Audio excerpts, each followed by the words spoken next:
Black lights and booze burn when I record for Watts. And every black like Troy Davis who never had a fair shot. All black everything, everything black. Culture over everything, y'all. We taking it back. Welcome to Left to Black. I'm your host, Mark Anthony Neal. We are joined today by cartoonist Keith Knight, who created a wonderful new series for Hulu simply called Woke. I'm an artist. It's important to preserve a little mystery. You're not mysterious. Lenny Kravitz, he's mysterious. Lenny Kravitz, Batman. Did you guys lighten my photo? I look like Sammy Sosa. Am I too black for my own comic strip? No, trust me. No one's gonna ever accuse you of being too black. I'm sorry, what? Down here, my brother. That's right. I'm a talking trash can. This is all wrong. I tell you what's wrong. Those man-bun, co-opting, gentrifying devils. So I must start by telling you that it's really hard for me. I've known you now for almost a decade. I've known of your work longer. I think we actually first met when Anna Mansbach came through Durham. And a bunch of us had dinner afterwards with Fonte Coleman. It was crazy dinner. You, of course, appeared in the Dick Gregory class last year, which, again, we're thankful for and looking forward to having you come through again. But it's hard for me to watch Woke now and not see Lamorne Morris when I think Keith Knight. And I think that's a tribute to him, obviously, for being able to embody such a character. But I just got to tell you that the episode is amazing. And it's great to have you sit down and talk to you about how the series got to this point, how you were able to take what you were doing on page and turn it into live action. And also how the series resonates now in this kind of post, I don't even know what to call it, right? Everything that's happened over the last, 6 months. I'm sure when you were developing the series that, y'all had one thing in mind and then George Floyd happened.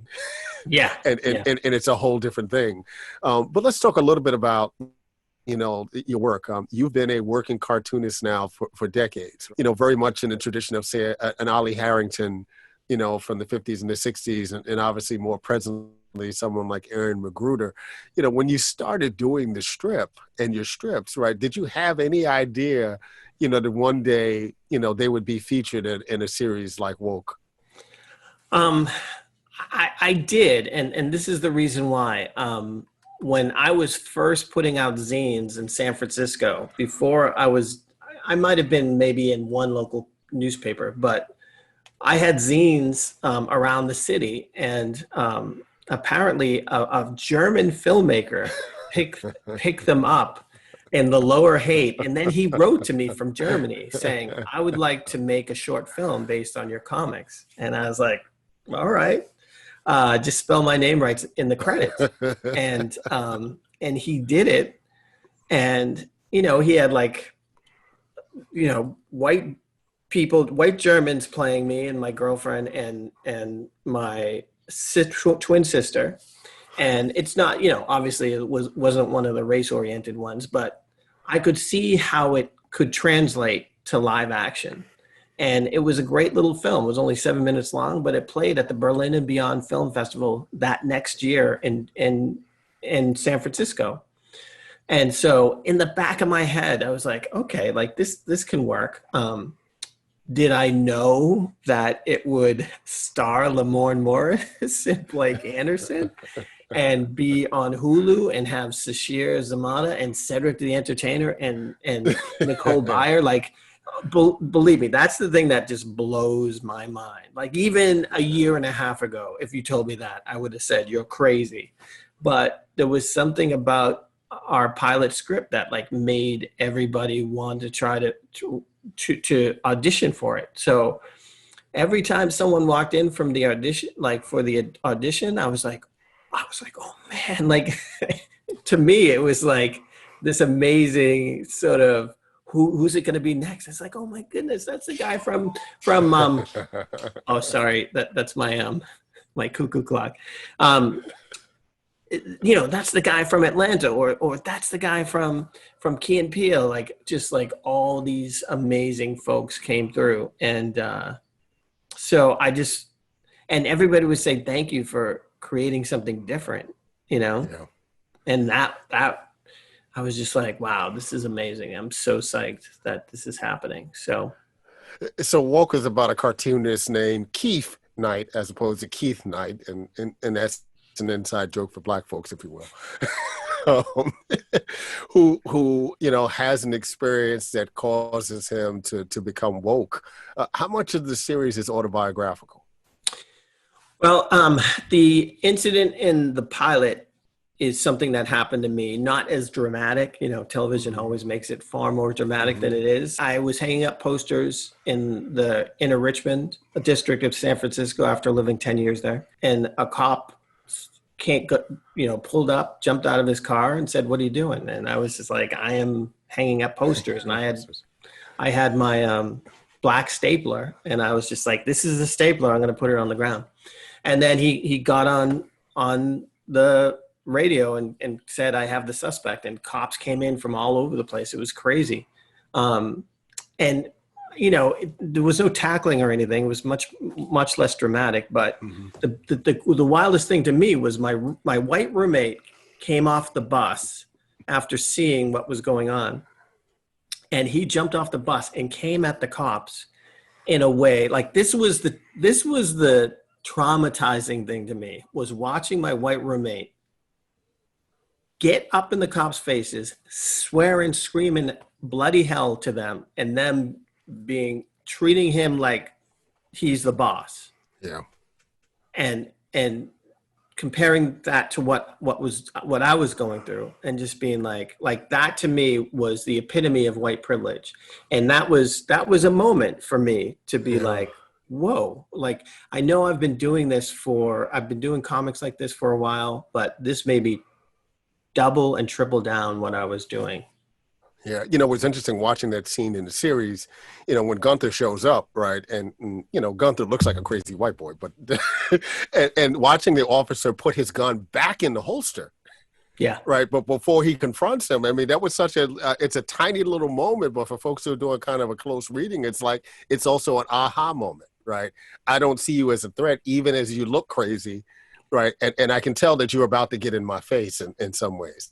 Yeah, that's a testament to Mo Marable, the director, who he brought so much to the project that I can't thank him enough, from the look of it and the direction and the animation, and just like he had so much to do with it, and the fact that he can turn over a season in a little more than a month, which is like crazy talk, Amazing. My favorite moment, particularly in the pilot episode, when you're back at the house a few hours later, Gunther's being Gunther, and Clovis is trying to get over as a professional soccer player. And he's trying to read what you were going through, and he pauses and goes, "Oh, this nigga's woke." And then the whole conversation, because it wasn't even that moment, it was the conversation afterwards about, now that you're in this woke moment, right, how do you find that balance, right, to maintain everything that you've built up by not being woke, but now in this woke state, how do you go forward and not feel as though you're accommodating, to something that's not organic and natural to you? How much of that did you actually feel yourself as a comic, as an animator, as someone who was doing, comic strips? Well, it's interesting because I had always been doing stuff outside of the sort of mainstream anyway. Right.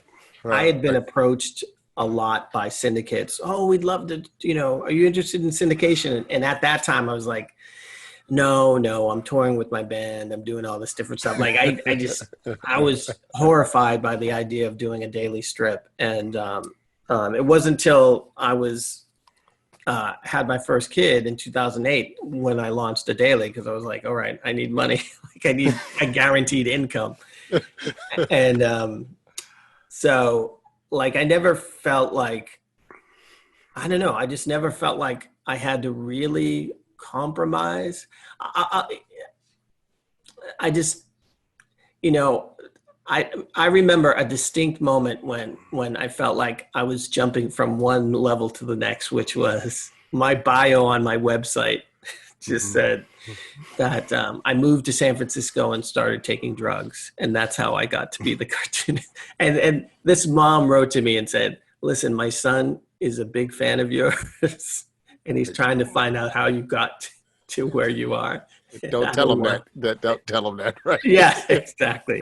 And so that's when I changed my bio. And so this might be one of those moments right now where someone's going to say, "Hey, that thing on your site, you might that picture of you playing naked at the Fillmore, maybe you should take that down."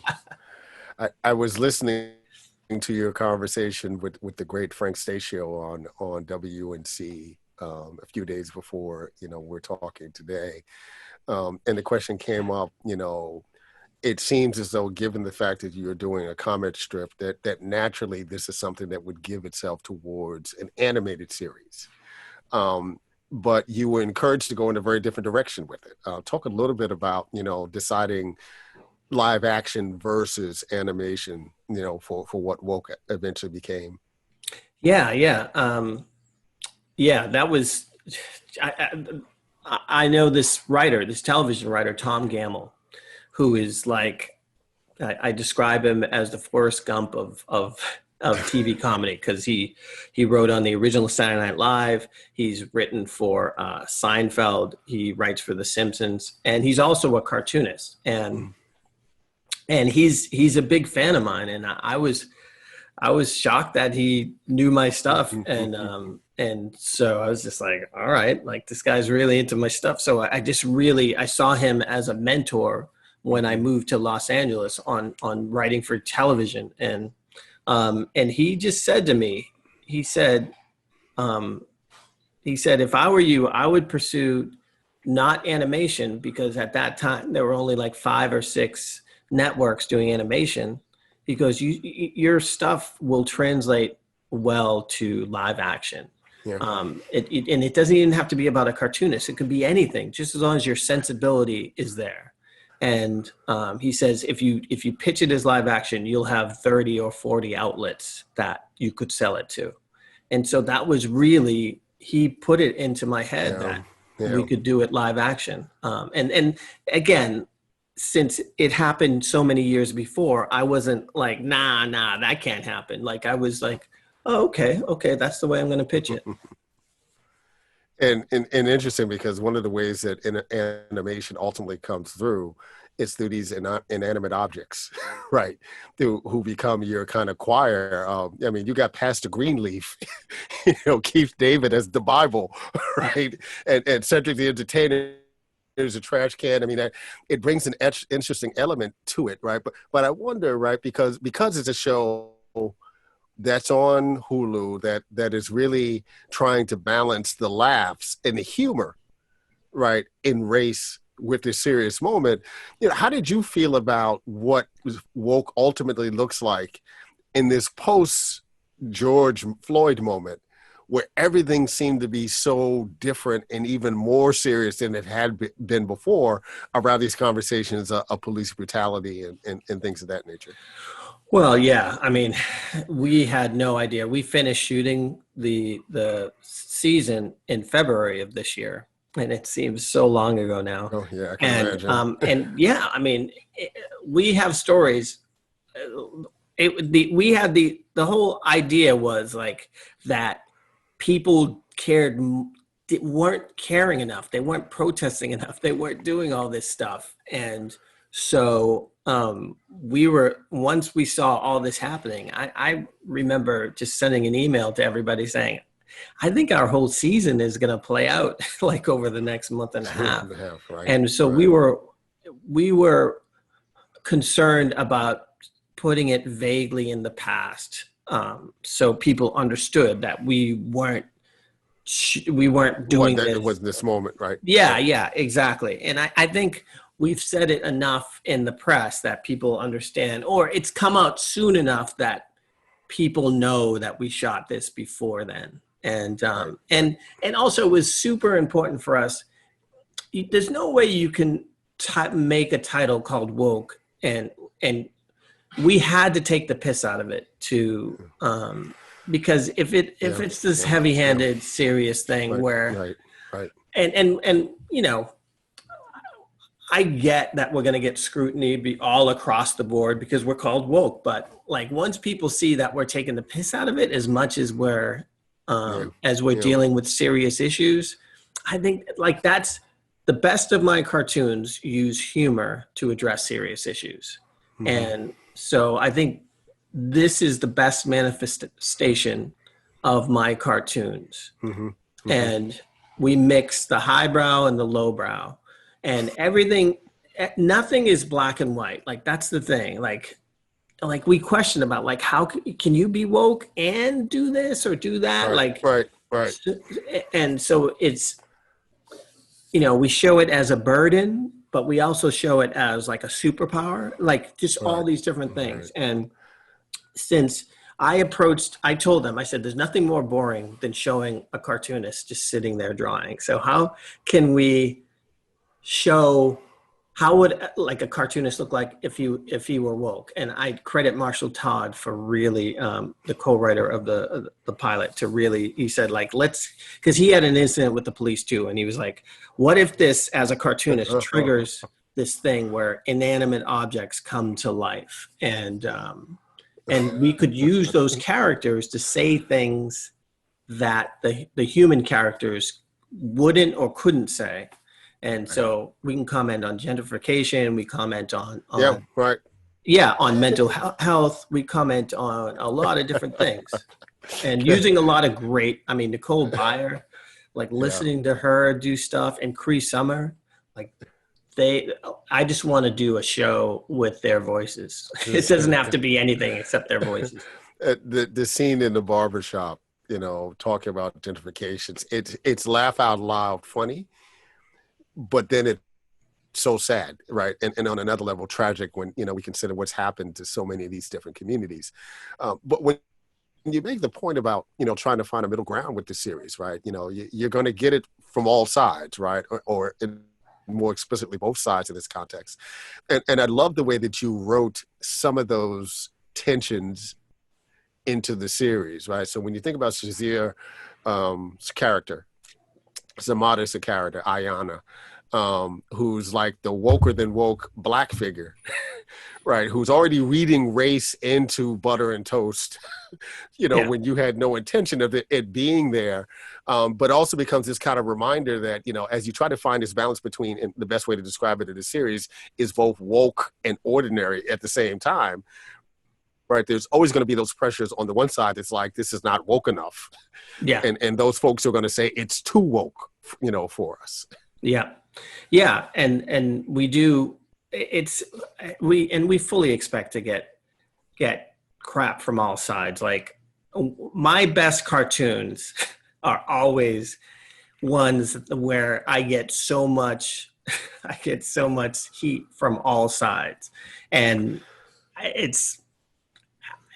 I'm so used. I've done it for almost 30 years now, and so this is again a manifestation of the work that I've done for a long time, and so it's gonna continue to be that way. And it's just like I made a show that I would want to watch, and I'm not so. I don't think I'm so unique that that no one else is going to see it. I feel like we're touching on something that I hope we're showing something that hasn't been seen a lot before. Yeah. And I think it's a mixture of Black culture, of nerd culture, and of being the other, like doesn't fit in a box. And so this is it's a great journey. And it's just some wonderful moments of juxtapositions here. I'm thinking in some ways about the musical soundtrack. So in one moment, we're hearing James Blake in the background. And then that moment on the bus where we're listening to Rainy Day and Mondays, right? The white guy's listening to Rainy Day and Mondays always gets me down, but he's listening to a version of it from The Intruders. Yeah. Right? Yeah. Which, like, so the idea of white guy listening to the Carpenters, no, it's a white guy listening to a Philly soul group, sing this Carpenters song.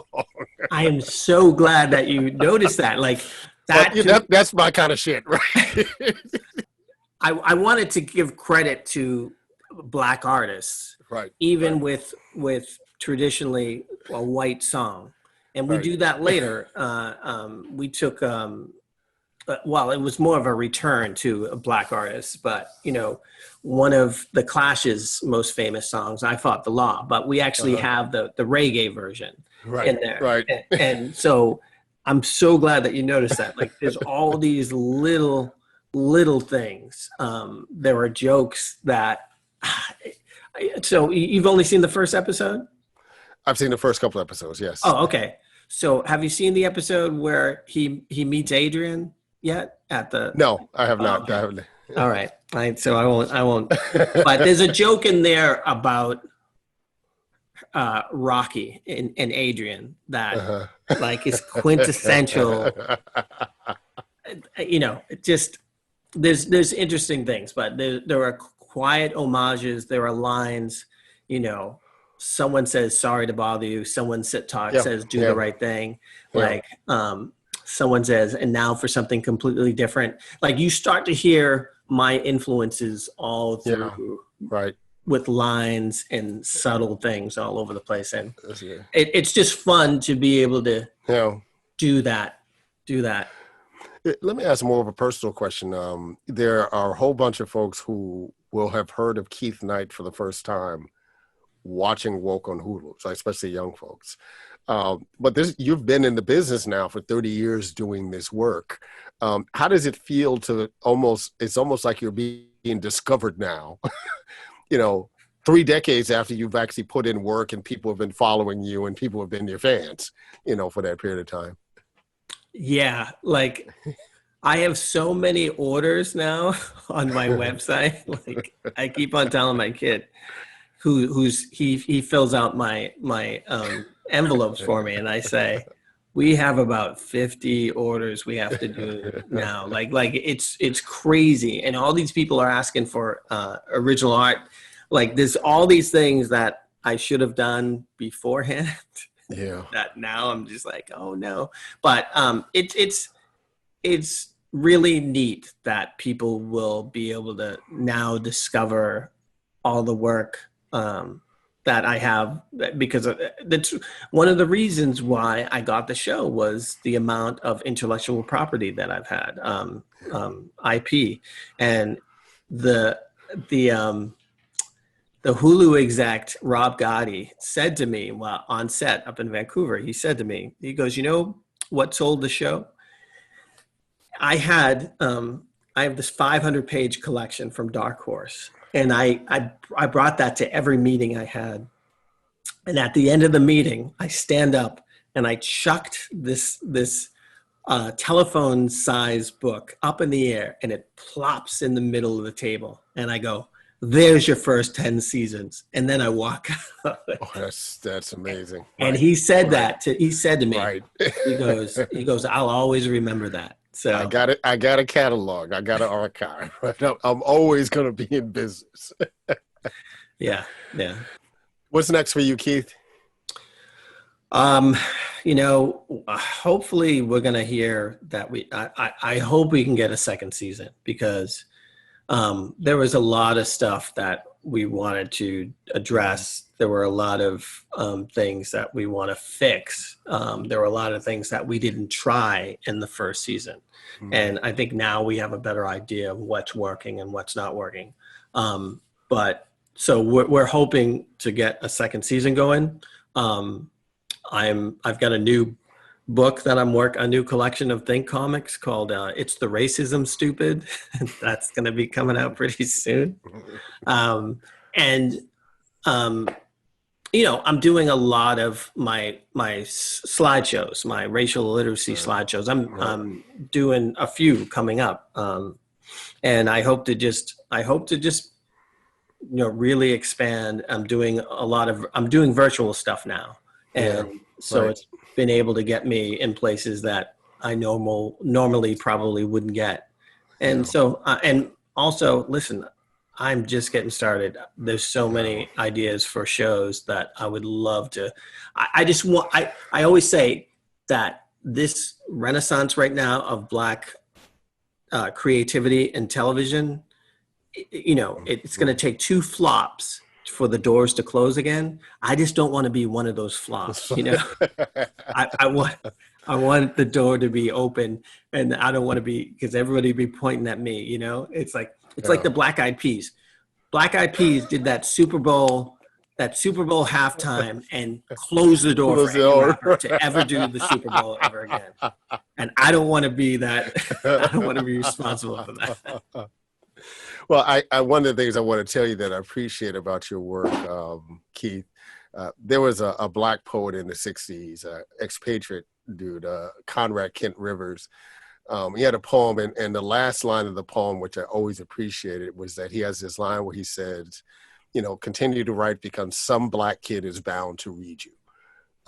And I think, the same way that some kids read Ollie Harrington and some kids read Aaron Magruder and so many other great Black cartoonists, there are some kids now who are reading your stuff online and are watching woke and finding out there's another way for them to do what they want to do and say what they want to say. And I think that's, the biggest tribute, to what your contribution has been at this point in time. Oh man, thank you. I appreciate that. Listen, like one of the best letters I ever got from a kid was from a kid from the East Bay. I think it was in Vallejo. And he just said that he read one of my strips before, and it was one of my strips where I go overseas and I talk about like what another country does better than the US. And also, some of the stuff that the US does, that's pretty good too. And he just said like, he never thought that he would leave his town until he read that strip. And he was writing to tell me he was going overseas for the first time. And that's when you read something like that, that's, it's a beautiful thing. Yeah. That's what you're here for, So we've been joined with cartoonist Keith Knight, talking about his brand new Hulu series, Woke. Thanks for joining us again, Keith, and hopefully we'll have an opportunity to talk to you again. Hopefully we can do a screening. Like I want to have a screening and sit and do a Q&A and just. We would love that. As soon as we can make that humanly possible, we will make that possible. I know. Thank you. Thank you, man. Take care of yourself. Thank you. Black lights and booze burn when I record for Watts, and every black like Troy Davis who never had